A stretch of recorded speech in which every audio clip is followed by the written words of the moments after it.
What'd you bring?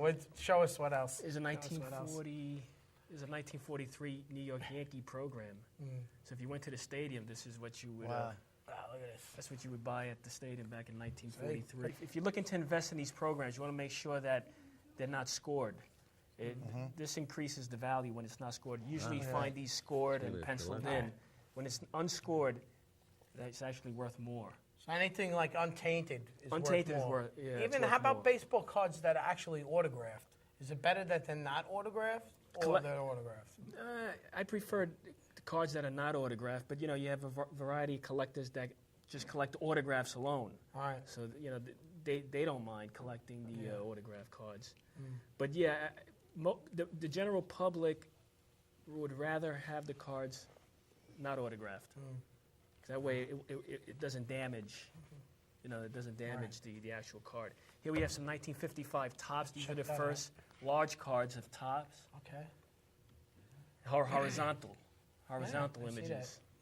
First time Those Topps were made nice, horizontal actually, cards. for that year period, to come out with something so like dynamic. Very colorful. The way they are, colorful, and they also have two images on the cards, which they don't do much today. Which they autograph. They try to design. Topps try to do this again back in 2000. They try to copy, but it's nothing like the old stuff. Yeah. The original stuff is the It best. looks so.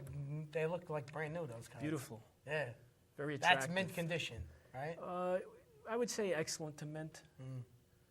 You got some Hall of Famers. You got Gil Hodges. You got Gil Hodges. Don Zimmer. Look at Don Zimmer. Yeah. Popeye. Yeah. His head's a little bit larger today. Yeah. And here you got Joe DiMaggio's rookie card, Joe 1939. DiMaggio's rookie card. Look at that. His first year card, 1939. Jolton Joe. Jolton Joe. Then he became Mr. Coffee. This card at near mint's worth $2,500. Wow. But it's got a crease in the upper left corner, so it'll probably be about 900 to 1,000. Wow. And all this stuff is on, you know, in my auctions. I run auctions, weekly auctions. It's seen around the country, and people buy this stuff. Now you have a website too. You have a Brian Cataquet. BrianCataquet.com, or you can just Google me, and you know, all the information comes up. You're known as Hobby Cat, right? Toby Cat on eBay. Hobby Cat's my email address. Hobby Cat's your email, and Toby Cat's Toby your Cat is my eBay name. eBay name. So that's how they can find you. Yeah, that's what I'm known as, Toby Cat.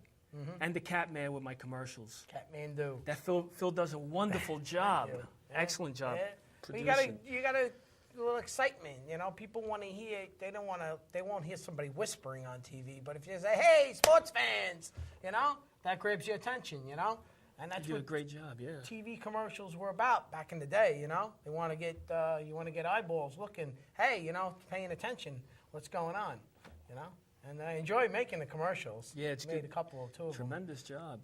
We got to do another one. Yeah, we got to do another one We got to get the. I want to cat get Crazy girls. Eddie though. We got to get get two Crazy girls. Eddie. We got to get girls in there. You got to get me and Crazy Eddie. You got to get two cat girls, assistants, cat girls. A little cat. They'll sell baseball cards. The girls. Huh? That'll work. You got one more item. Good. And one more item. What do we got here? 1931 newspaper. 31 newspaper. Look at this. And here you have Hold the that up a president. little bit. It's very fragile. Fragile. You have the president throwing out the first pitch at Griffith Stadium, April 19, 1931. So, What stadium again? Griffith Stadium in Washington. Not there no more? Not there no more, no. Washington Senators. Yeah. Not as the Washington Nationals. There's a team. Washington Nationals, yeah. Yeah. It's amazing. And you have more. You have more stuff, you know, in your collection. Yeah, I got a lot of stuff. Yeah. Cool. But, yeah. so this is the business. You're the man, and you started doing this as a kid, right? 10 years old. 10 years old. I always went used after to the collect older too. stuff. Yeah, I know. You see my stuff. I went to Phil's house, and he says, Catman, I have cards in my attic. So I got very excited. Yeah. And we went up there and we took the boxes out and stuff. I was drooling. Yeah. But you didn't have any of the 60s. You had some stuff from the 70s. Yeah. But you had some good stuff. You had like 4 or 5 boxes full. Yeah, well, You can't keep them in rubber bands. They got to take them out of the rubber bands. You hear that, folks? No rubber bands, kids. Take them out of the Take rubber 'em out. bands. Don't rubber band your bands. cards. Very bad. Very bad.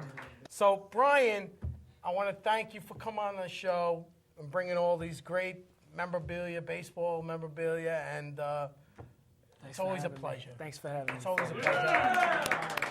How can they get in touch with you? Tell everybody out there how they can find out more about Brian Cataquet. The website is www.briancataquet.com, or you can just Google my name, and the information comes up there.